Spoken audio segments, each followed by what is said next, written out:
श्री राम। हम लोग पूर्व में श्रवण कर रहे थे, भगवान श्री राम अपने वनवासी परिकरों की विदाई कर रहे हैं। सुग्रीव और विभीषण को विदा करके भगवान श्री राम अपने अत्यंत स्नेही परम मित्र श्री निषाद राज को बुलाते हैं। गोस्वामी जी कहते हैं, भगवान श्री राम निषाद राज को बुलाकर बहुत से वस्त्र आभूषण श्री निषाद राज को भेंट करते हैं और मधुर वाणी से उनको संतुष्ट करते हैं। पुनि कृपाल लियो बोली निषादा, दीने भूषण वसन प्रसादा। जाओ भवन मम सुमिरन करे हो, मन क्रम बचन धर्म अनुसरे हो। जाओ भवन मम सुमिरन करे हो, मन क्रम बचन धर्म अनुसरे हो। तुम मम सखा भरत सम भ्राता, सदा रहो पुरे आवत जाता। प्रभु ने कहा, मित्र अब आप अपने घर को जाओ, सदा मेरा स्मरण करते रहना, क्योंकि मेरा स्मरण करने से कोई भी भय, कोई भी विपत्ति, कोई भी बाधा तुम्हें व्यापेगी नहीं। हरि ही स्मृति सर्व विपद विमोक्षणम। भगवद स्मृति समस्त विपत्तियों को, समस्त भय को नाश करने वाली है। इसलिए प्रभु ने स्वयं अपने मुख से कहा कि मेरा स्मरण करते रहना। मित्र, तुम मेरे परम मित्र ही नहीं, भरत के समान प्रिय भाई भी हो। तुम मम सखा भरत सम भ्राता। हे भाई, तुम भरत के समान मुझे प्रिय एवं मेरे अंतरंग मित्र हो। तुम्हारे लिए सदा अयोध्या के द्वार खुले हुए हैं। तुम जब चाहो अयोध्या आ सकते हो। जब तुम्हें अवसर मिले अयोध्या आते रहना, सदा रहो पूरे आवत जाता। भगवान श्री राम ने निषाद राज से बहुत अपनत्व दिखाते हुए, बहुत प्रियत्व दिखाते हुए सम्मान पूर्वक उन्हें विदा किया। निषाद राज प्रभु को हृदय में धारण करके उनके स्वभाव, उनका रूप, उनके गुण एवं लीलाओं का चिंतन करते हुए अपने घर आए और अपने पत्नी, पुत्र, परिवार एवं समस्त नगरवासियों को श्री रघुनाथ जी का स्वभाव, उनकी कृपा करुणा बार बार वर्णन करके सुनाते हैं।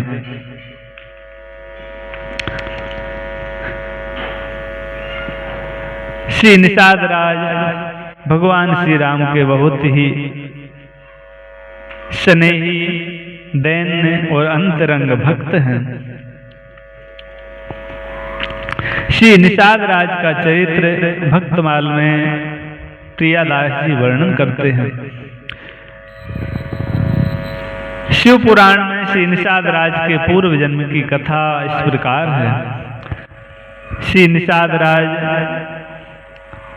जो श्रृंगबेरपुर के राजा एवं भगवान श्री राम के बचपन के सखा हैं, ये पूर्व जन्म में एक गुरुद्रोह नाम के भील थे, जो जंगल में शिकार करते थे और शिकार के द्वारा ही अपने कुटुंबियों का भरण पोषण करते थे। शिकार करना इनका सहज कर्म बन गया था। ये प्रातः काल ही शिकार के अस्त्र शस्त्र लेकर वन को चले जाते और दिन भर शिकार करके जो मिलता लेकर आते, उसी से इनके परिवार का पोषण होता। एक दिन की बात है कि शिकार करने के लिए निकले, सवेरे से शाम हो गई, कोई भी शिकार इनको नहीं मिली। स्वयं भूखे ऊपर से इस बात का दुख कि मेरे परिवार के लोग भूखे होंगे, मेरी राह देख रहे होंगे, मैं बिना कुछ लिए कैसे घर लौटूं। बहुत दुखी थे। संध्या हो गई। संध्या काल में एक जलाशय के निकट बिल्व वृक्ष दिखाई पड़ा, तो ये उस पर चढ़ गए और विचार किया, रात्रि में कोई जीव जंतु सरोवर में पानी पीने के लिए आएगा तो इसी वृक्ष से तीर चलाकर मैं उसे मार दूंगा। जब एक पहर रात्रि बीती, तब एक हिरणी उस सरोवर में पानी पीने के लिए आई, तो इन्होंने झटपट धनुष पर बाण संधान किया और तीर चलाना चाहा। तो उस समय इनके कांधे पर लटकी हुई जल की तुम्बी से थोड़ा सा जल छलक कर नीचे गिरा। देव योग से उस वृक्ष के नीचे शिवलिंग था, उस शिवलिंग पर पानी पड़ा। बाण संधान करने से कुछ पत्ते भी टूटकर भगवान शिव के लिंग पर पड़े। जैसे ही भगवान शिव को जल और पत्र प्राप्त हुए, तो अनजाने में किए हुए शिवार्चन के प्रभाव से इनके बहुत से पाप नष्ट हो गए। उस हिरणी की दृष्टि पड़ी कि बहेलिया मुझे मारना चाहता है, तो बड़ी दैन्य होकर वह हिरणी बोली, हे व्याध, तुम मुझे मारो मत, मेरे छोटे छोटे बच्चे हैं, अनाथ हो जाएंगे, मुझे कुछ समय दो, मैं अपने बच्चों को अपनी बहन और पति को सौंप कर आती हूँ, फिर तुम मुझे मार देना। मैं सत्य कहती हूँ, मैं अपने बच्चों को बहन को सौंप कर आऊंगी, फिर तुम मुझे मार देना। व्याध के सामने कोई शिकार हो और वह छोड़ दे, उसमें भी भूखा, परंतु शिव अर्चन के प्रभाव से इसके पाप नष्ट हो गए, कुछ दया हृदय में आ गई। व्याध ने उसको छोड़ दिया। कुछ समय व्यतीत हुआ, आधी रात व्यतीत हुई, फिर एक हिरणी और दिखाई पड़ी जो सरोवर में जल पीने आई थी। तो उसको देखकर भी भील ने पहले के ही भांति बाण संधान किया। उस समय भी उसकी तुम्बी से कुछ जल छलक कर भगवान शिव के ऊपर गिरा और कुछ पत्ते भी टूटकर शिव के ऊपर गिरे। दोबारा शिवार्चन हुआ, जिससे इसके सारे पाप नष्ट हो गए और हृदय शुद्ध हो गया। उस दूसरी हिरणी ने भी देखकर कहा, हे व्याध, मुझे मारो मत, मैं अपने बच्चों को अपने बहन को सौंप आऊं, फिर तुम मुझे मार देना। मैं सत्य कहती हूँ, मैं पुनः वापस आ जाऊंगी। तो व्याध ने उस हिरणी को भी दया करके छोड़ दिया। जब 3 पहर रात्रि बीत गई, तो फिर एक हिष्ट पुष्ट हिरण वहां पर आया पानी पीने के लिए। तो व्याध ने पुनः वही प्रतिक्रिया की, पुनः शिवार्चन हुआ। अब की बात तो एकाध फल टूटकर भी शिवलिंग के ऊपर पड़ा। हिरण ने भी यही कहा, हे व्याध, मुझे मारो मत, मैं अपने बच्चों को अपनी पत्नी को सौंपकर फिर तुम्हारे पास आ जाऊंगा। तो व्याध का पाप तो नष्ट हुआ ही था। अब भगवान शिव की कृपा से बार बार अनजाने में शिवार्चन होने से इनके हृदय में विवेक भी जागृत हो गया। दया करके इन्होंने उसको छोड़ दिया। दिन भर व्याध ने कुछ खाया पिया नहीं था और संयोग से उस दिन शिवरात्रि का दिन था। अनजाने में ही व्याध से शिवरात्रि का व्रत हो गया और भगवान शिव की पूजा हो गई। जब सवेरा हुआ तब व्याध देखता है 2 हिरणी और वह हिरण जो तीनों वचन देकर गए थे साथ मिलकर आ रहे हैं। क्योंकि जब तीनों एक जगह एकत्रित हुए तो सबने अपनी अपनी बात सुनाई। तो तीनों ने यही कहा कि ये घटना हमारे साथ भी घटी है, हम भी वचनबद्ध हैं। तब तीनों ने विचार किया कि हम तीनों को ही वहां चलना चाहिए, क्योंकि हम तीनों ने व्याध को वचन दिया है। जब तीनों को जाते देखा तो उनके जो बच्चे थे वो भी साथ लग लिए। अब तो पूरा परिवार हिरण का व्याध के निकट पहुंचा। व्याध ने तीनों को देखा तो फिर धनुष पर बाण संधान किया, बड़ा प्रसन्न हुआ। तो फिर कुछ पत्ते और जल भगवान शिव के ऊपर पड़े। अब इसका अंतःकरण पवित्र हो गया और गिलानी होने लगी कि कैसा दुर्भाग्य है मेरा। ये पशु होकर भी इतने परमार्थ निष्ठ हैं, अपने वचन पर अडिग हैं, और मैं मनुष्य होकर भी हिंसा परायण हूँ। अपनी जीविका के लिए निर्दोष पशुओं की हत्या करता हूँ। जीविका के लिए मैं यद्यपि और कुछ साधन भी करने में समर्थ हूँ, फिर भी मैं यह अधर्म करता हूँ। व्याध के हृदय में दया आ गई और व्याध ने उन तीनों जीवों को दया करके छोड़ दिया, क्षमा कर दिया कि मैं तुम्हें नहीं मारूंगा। दोनों हिरणी और हिरण के मन में अपार प्रसन्नता हुई।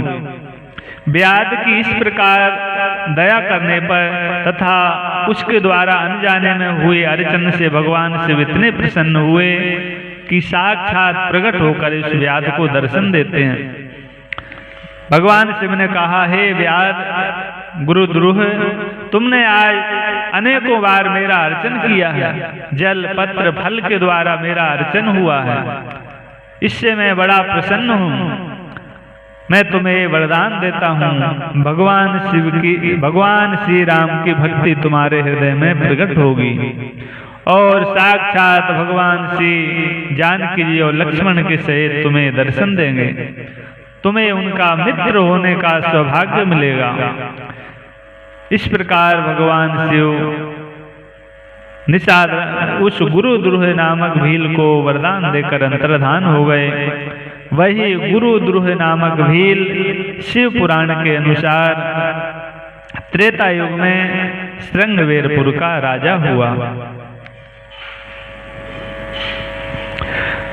भगवान श्री राम से निषाद राज की प्रथम भेंट का प्रसंग इस प्रकार आता है।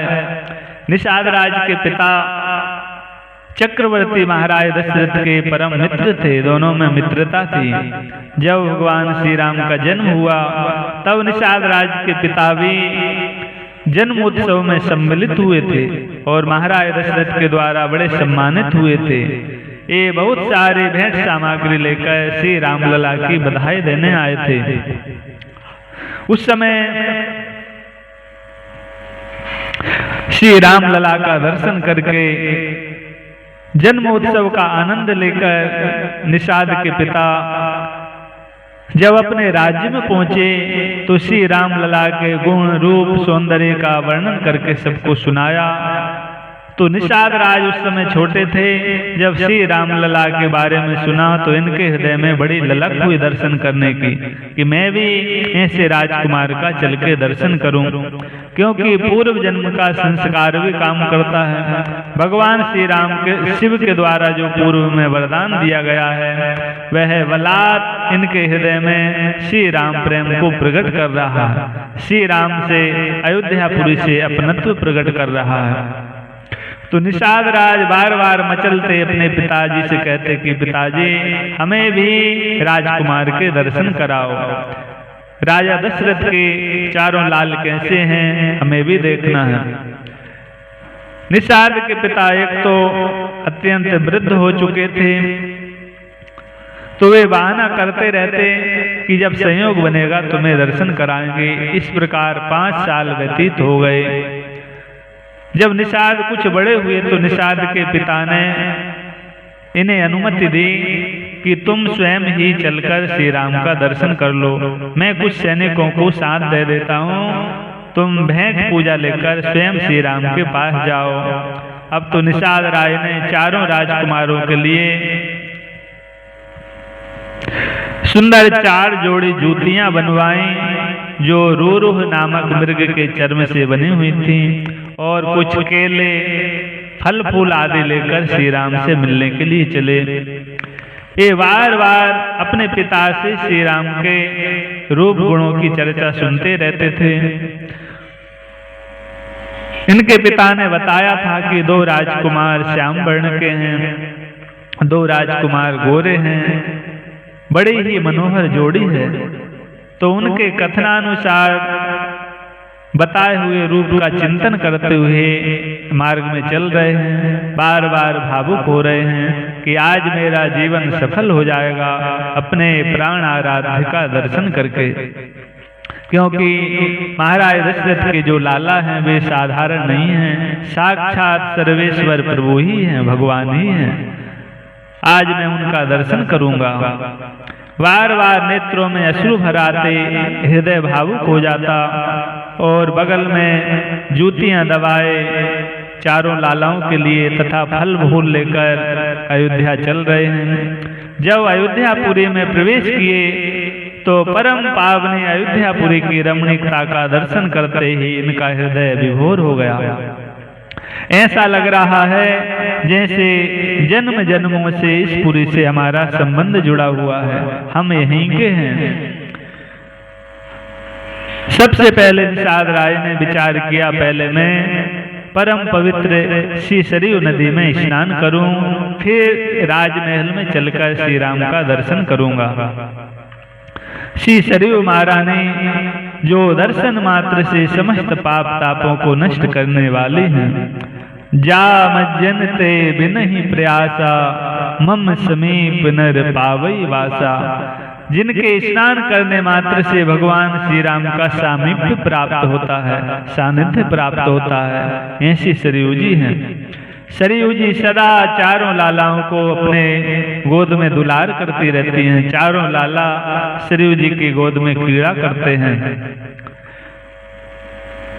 जो सरयू जी की आराधना करता है उसे उपहार में माता सरयू इन चारों लालाओं को प्रदान करती हैं। अतः चारों लालाओं की प्राप्ति के लिए पहले सरयू स्नान श्री निषाद राज करते हैं। कल्प कोटि काशी बसे मथुरा कल्प हजार। एक निमिष सरयू बसे तुले न तुलसीदास। करोड़ों कल्प तक काशी में कोई निवास करे, हजारों कल्प तक मथुरा में निवास करे और एक क्षण सरयू तट पर निवास कर ले तो इस महिमा की बराबरी वह साधन नहीं कर सकता। अर्थात क्षण भर सरयू के तट पर निवास करने का जो फल है वह करोड़ों कल्प तक काशी और हजारों कल्प तक मथुरा में निवास करने का भी नहीं है। मनवंतर सहस्त्रेषु भागीरथ्यावगाहजम। सहस्त्रों मनवंतर तक कोई गंगा जी में स्नान करे, उससे जो पुण्य होगा उससे भी बढ़कर पुण्य श्री सरयू के दर्शन करने से होता है। पद्म पुराण में ऐसा वर्णन है। तो श्री निषाद राज सरयू जी में स्नान कर रहे थे, उस पोटरी को तट पर रख दिए थे। श्री रामलला तो भाव के भूखे हैं, अंतर्यामी हैं, अपने समस्त भक्तों के भावों का निरीक्षण करते रहते हैं। श्री रघुनाथ जी ने देखा कि हमारे परम मित्र श्री निषाद राज आए हैं और बड़े भाव से हमारे लिए जूतियां बनवा कर लाए हैं। भक्त जो वस्तु समर्पित करने की भावना करता है, भावना करते ही प्रभु को वह वस्तु स्वीकृत हो जाती है। प्रभु अपने तीनों भाइयों को लेकर खेलते कूदते सरयू तट पर पहुंचे और उस पोटरी को खोलने लगे। निषाद ने देखा कि चार बालक उस पोटरी को खोल रहे हैं तो मना किया, अरे बालकों उसे क्यों खोल रहे हो? उसमें मैं जूतियां लाया हूं महाराज दशरथ जी के चारों लालाओं के लिए। परंतु उन्होंने एक न सुनी और पोटरी को खोलकर चारों लालाओं ने जूतियां पहन ली। उनके रूप माधुर्य को देखकर अंदर से तो निषाद राय न्यौछावर हो गए और उनका हृदय कहता है कि पहन लेने दो, इन्हीं के लिए मैं लाया हूं। परंतु ऊपर से नाराजगी दिखाकर रोक भी रहे हैं। जब स्नान करके तट पर आए निषाद तो पूछा कि बालकों तुम कौन हो? मैं तो ये जूतियां महाराज दशरथ जी के कुमारों के लिए लाया हूं। तो श्री राम ने कहा, भैया हम महाराज दशरथ के ही कुमार हैं। अच्छा तुम महाराज दशरथ के कुमार हो? तो श्री राम ने कहा, हाँ मैं राम हूँ, ये भैया भरत हैं। और ये लक्ष्मण और शत्रुघ्न। जैसे ही निषाद राज ने सुना तो तुरंत उनके चरणों में गिर गए। चारों कुमारों ने उन्हें उठाकर अपने हृदय से लगा लिया। श्री राम लला का दर्शन करके निषाद राज बड़े ही मगन हो गए, उनके नेत्र सजल हो गए और जैसे आज उन्हें नया जीवन प्राप्त हुआ। श्री निषाद राज का जीवन आज धन्य हो गया चारों लालाओं का दर्शन करके। वर्षों से जिनके दर्शन का मनोरथ संजोए हुए थे, आज श्याम गौर की जोड़ी निहार कर निषाद राज प्रेम समाधि में डूब रहे हैं। श्री राम लक्ष्मण बड़े आदर पूर्वक निषाद राज को अपने महल में ले आए और पिताजी से भेंट कराई। श्री निषाद राज ने साष्टांग लेटकर महाराज दशरथ को प्रणाम किया। श्री राम ने परिचय दिया कि पिताजी, ये हमारे परम मित्र निषाद राज हैं, श्रृंगवेरपुर से हमसे मिलने के लिए आए हैं।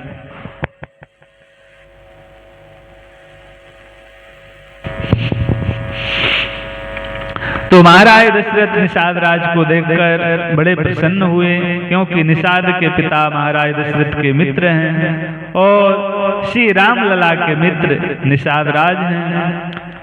चारों राजकुमारों को निषाद के प्रति प्रसन्न देखकर और खुश देखकर महाराज भी बड़े प्रसन्न हुए।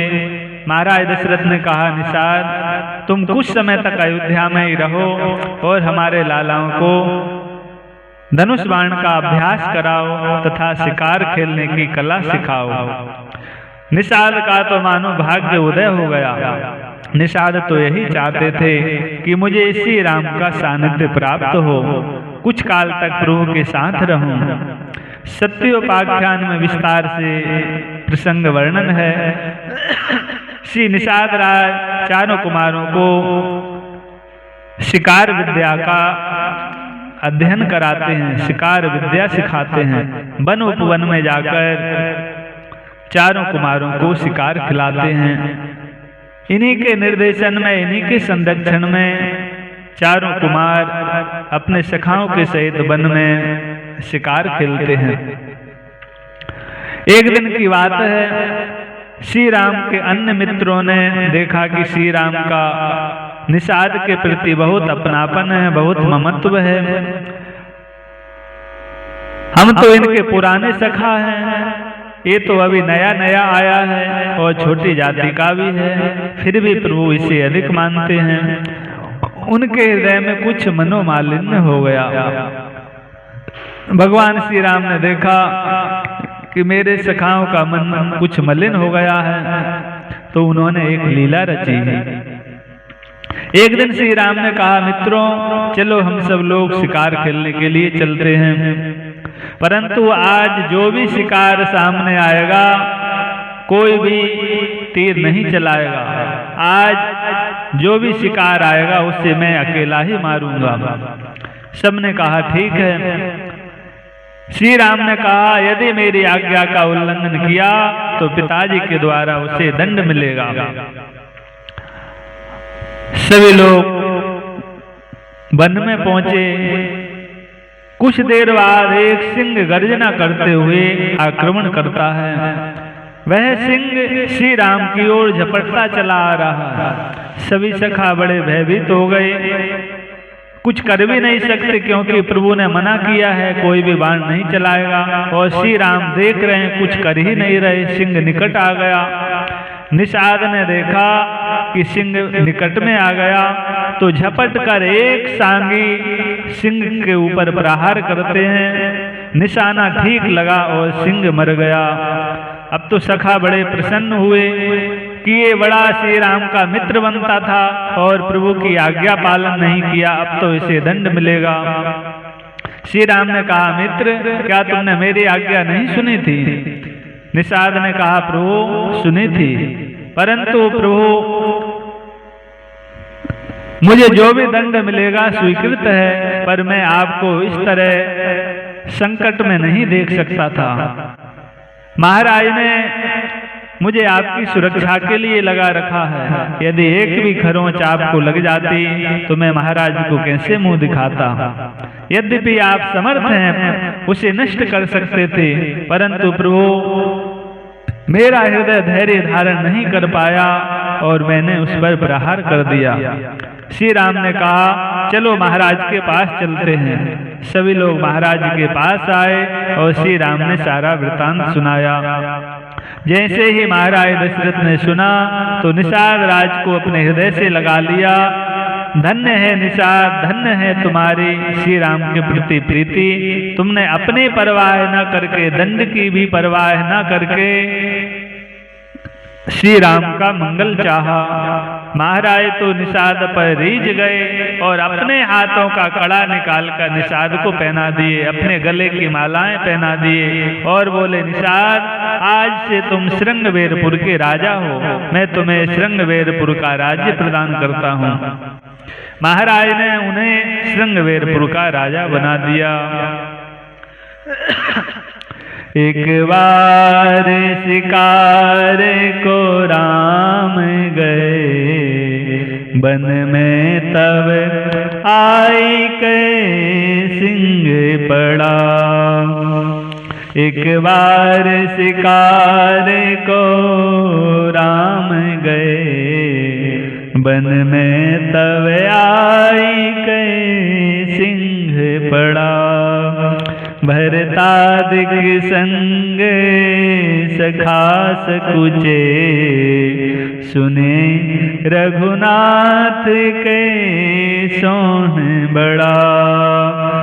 समय पर सेवक ढीठ न जाने, समय पर सेवक ढीठ न जाने।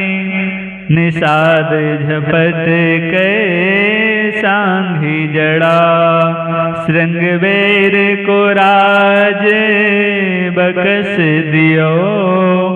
पहराए दियो निज हाथ कड़ा, पहराए दियो निज हाथ कड़ा।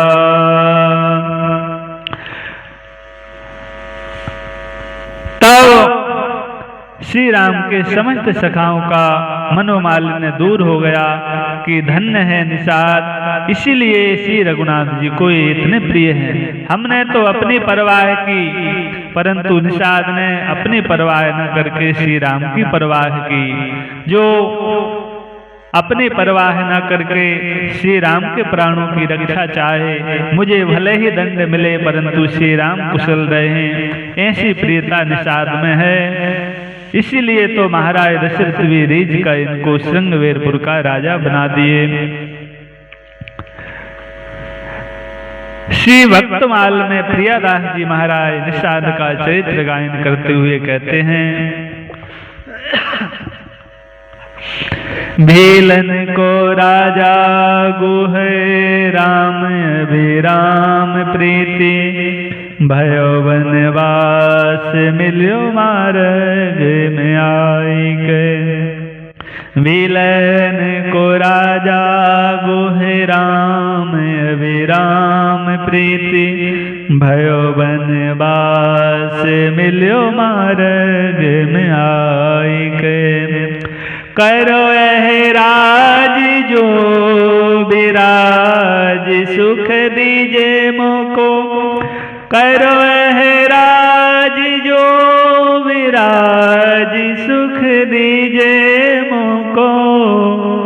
बोले चैन साज तजो आज्ञा पितु पाई के, आज्ञा पितु पाई के।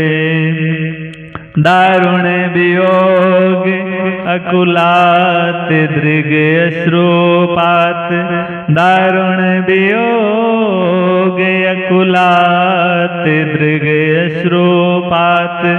पीछे लोहु जात वह सके कौन गाय के। रहे नैन मोहंदिर घो नाथ बिन देखो कहा, रहे नैन मूंदि रघुनाथ बिनु देखो कहा।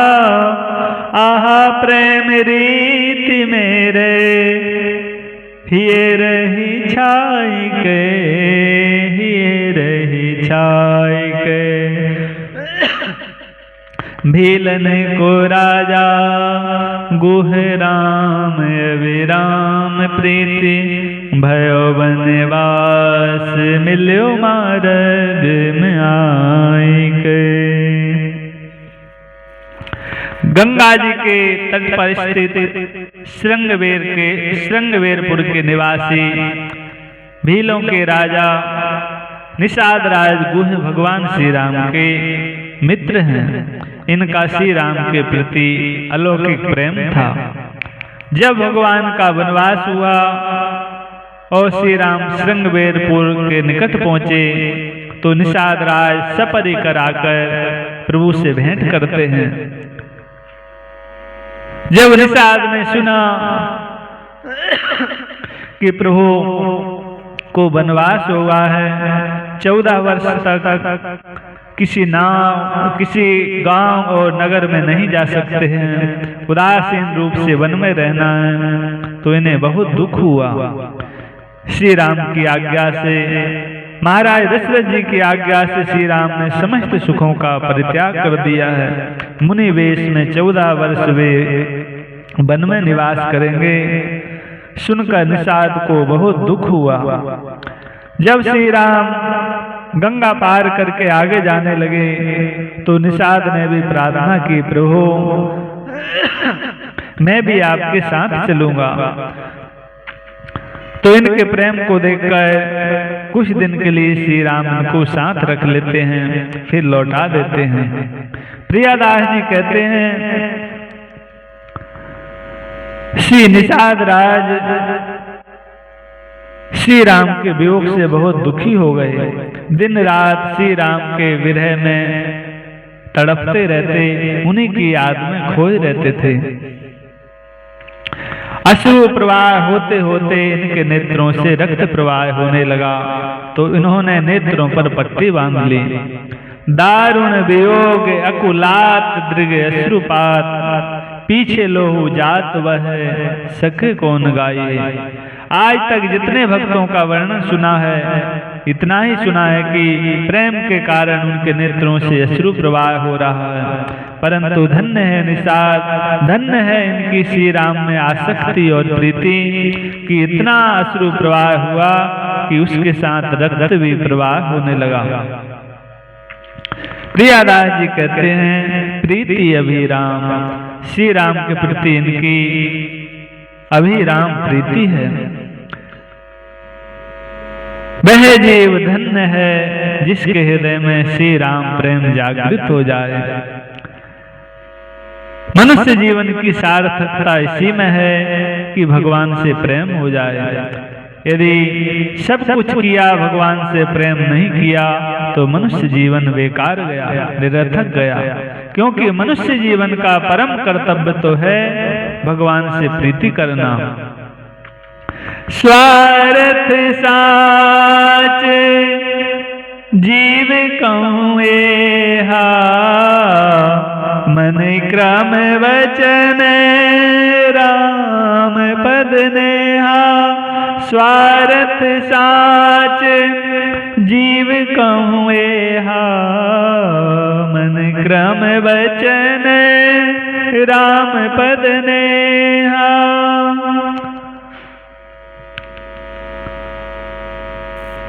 मन क्रम वचन राम पद नेहो, सखा परम पर मारते हो। मन क्रम वचन राम पद नेहो।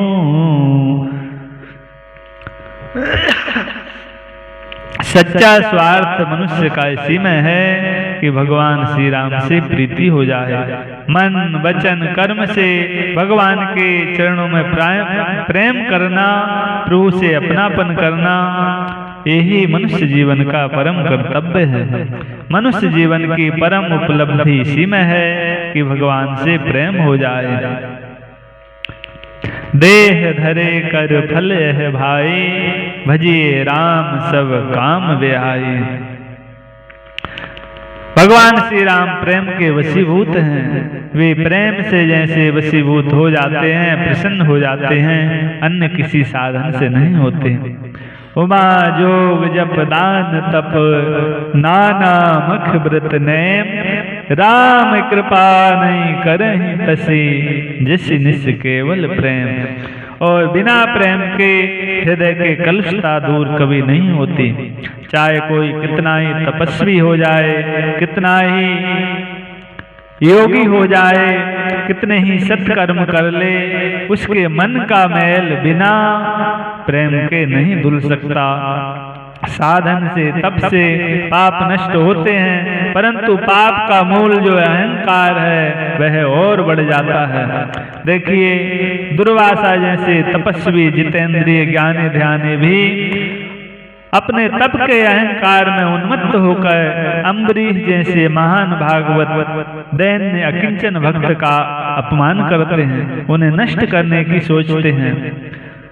तो इससे स्पष्ट हो गया कि बिना प्रेमा भक्ति के मायामल नष्ट नहीं होता। प्रेम भगति बिनु सुनु रघुराई, अभियंतर मल कबहु न जाए। प्रेम भगति जल बिनु रघुराई, अभियंतर मल कबहु न जाए। छोटे मल की मलई के धोए, घृत की पावे कोई बारे बिलोए। कोई कीचड़ से मैल को साफ नहीं कर सकता, वैसे ही कर्म और साधन करके कर्म बंधन से मुक्त नहीं हुआ जा सकता। प्रेम से ही सारे मल का नाश होता है। संयम जप तप नेम धर्म व्रत बहु भेषज समुदायी, तुलसीदास भव रोग राम पद प्रेमहीन नहीं जाए। यद्यपि इस भवरोग को नष्ट करने के लिए संयम जप तप नियम अनेक प्रकार की औषधियां हैं, परंतु ये कोई भी औषधि इस भवरोग में ठीक ठीक काम नहीं करती। थोड़ा बहुत रोग में राहत तो मिलती है, परंतु रोग नष्ट करने की सामर्थ्य इनमें नहीं है। नेम धर्म आचार तपे जोग यज्ञ व्रत दान, भेषज पुनि कोटिन नहीं रोग जाए हरिजान। जैसे किसी को राज रोग हो जाए, कैंसर हो जाए, तो साधारण दवाइयां खाने से उसका दर्द में थोड़ी बहुत राहत भले हो जाती है, परंतु रोग को नष्ट नहीं कर पाती। वैसे ही ये भव रोग महान राज रोग है, जिसे संयम जप तप नेम धर्म व्रत रूपी कोई भी औषधि नष्ट नहीं कर सकती। केवल एकमात्र हरि नाम हरि प्रीति ही इसको नष्ट कर सकती है। राम नाम जपताम कुतो भयम, पश्चात मम गात संगत है, पाप कोई पी सलिलाय ते धुनः। राम नाम जपताम कुतो भयम, सर्वताप समनईक भेषजम। श्री राम नाम रूपी औषधि समस्त पाप ताप एवं रोगों को नष्ट करने के लिए एकमात्र औषधि है। तो प्रेम ही मायामल का नाश करने वाला है। प्रेम के ही वशीभूत भगवान हैं। राम ही केवल प्रेम प्यारा, जान लेऊ जो जानन हारा। और निषाद राय तो साक्षात प्रेम मूर्ति हैं। श्री राम प्रेम के मूर्तिमान स्वरूप हैं। राम सखा ऋषि बर बस भेंटा, जनु मही लुटत स्नेह समेटा। तुलसीदास जी ने इनको साक्षात प्रेम स्वरूप कहा है। प्रीति की रीति कछो नहीं राखत, जाति न पाती नहीं कुलगारो। श्री सुंदरदास जी महाराज कहते हैं कि प्रीति की रीति कछो नहीं राखत, जाति न पाती नहीं कुलगारो। प्रेम के नेम कभू नहीं दीखत, लाज न कानी लगो सब खारो।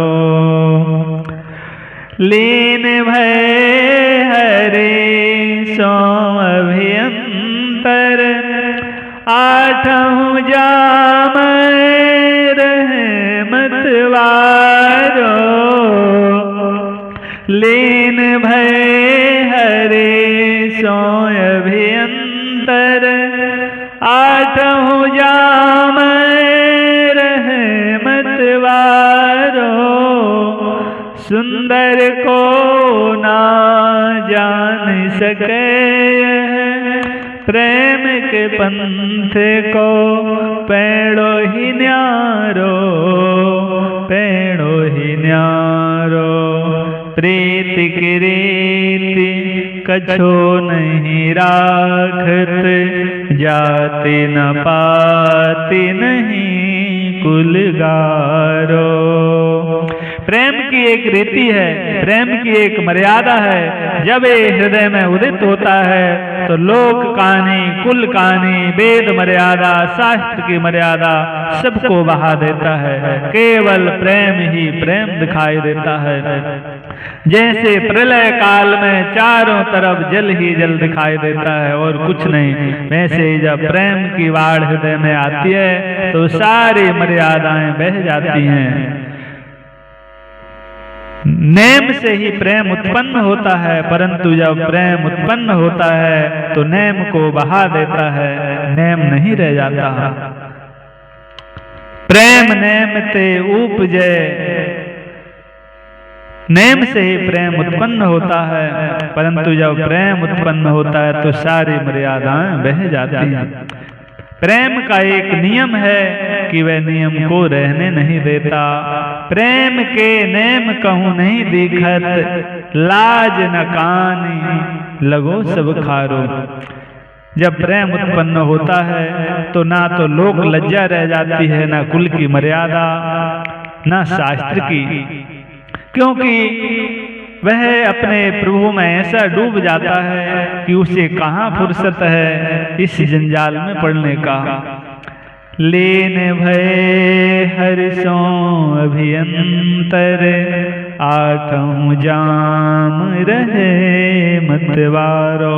वह हर पल हर क्षण अपने प्राण प्रियतम की यादों में खोया रहता है, उन्हीं के रूप गुण लीलाओं के चिंतन में डूबा रहता है। उसे कहाँ फुर्सत जगत व्यवहार करने के लिए।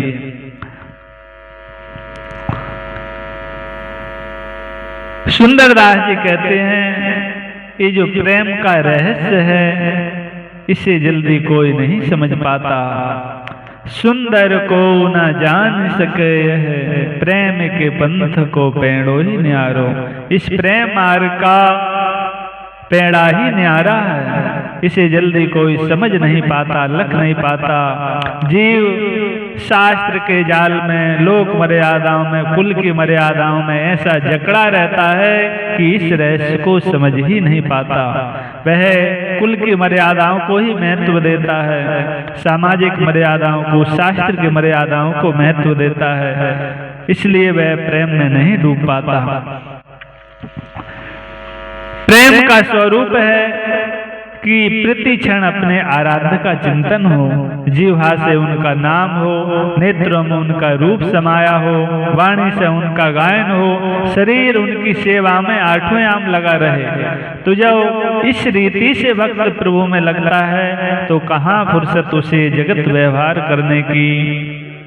प्रेम अमीय मंदर विरह भरत पयोधि गंभीर, मथि प्रगट्यो सुर साधु हित कृपा सिंधु रघुवीर। श्री भरतलाल जी को भी गोस्वामी जी ने प्रेम मूर्ति कहा है और निषाद राज को भी। इसलिए भगवान श्री राम ने निषाद को भरत जी की कोटि में रखा है। श्री राम ने खुद निषाद से कहा कि निषाद तुम मम सखा भरत सम भ्राता, तुम मेरे भरत के समान प्रिय हो, भरत के समान मेरे भाई भी हो। प्रियादास जी कहते हैं भयो वनवास मिलियो मार्ग में आई के। जब भगवान श्री राम वन को गए तो श्रृंगवेरपुर में श्री निषाद राज अपने परिकरों के सहित आकर प्रभु से भेंट करते हैं। तो किस प्रकार प्रभु और निषाद राज की श्रृंगवेरपुर में भेंट हुई, उस मंगलमय प्रसंग का हम लोग आगे दर्शन करेंगे। अभी श्री रघुनाथ जी के चरणों में वाणी समर्पित करते हुए भगवान नाम संकीर्तन। श्री राम जय जय राम, श्री राम जय जय राम, श्री राम जय जय राम, श्री राम जय जय राम, श्री राम जय जय राम, श्री राम जय जय राम, श्री राम जय जय राम, श्री राम जय जय राम, श्री राम जय जय राम, श्री राम जय जय राम। श्री राम महाराज की जय, श्री सद्गुरुदेव भगवान की जय। जय सीताराम।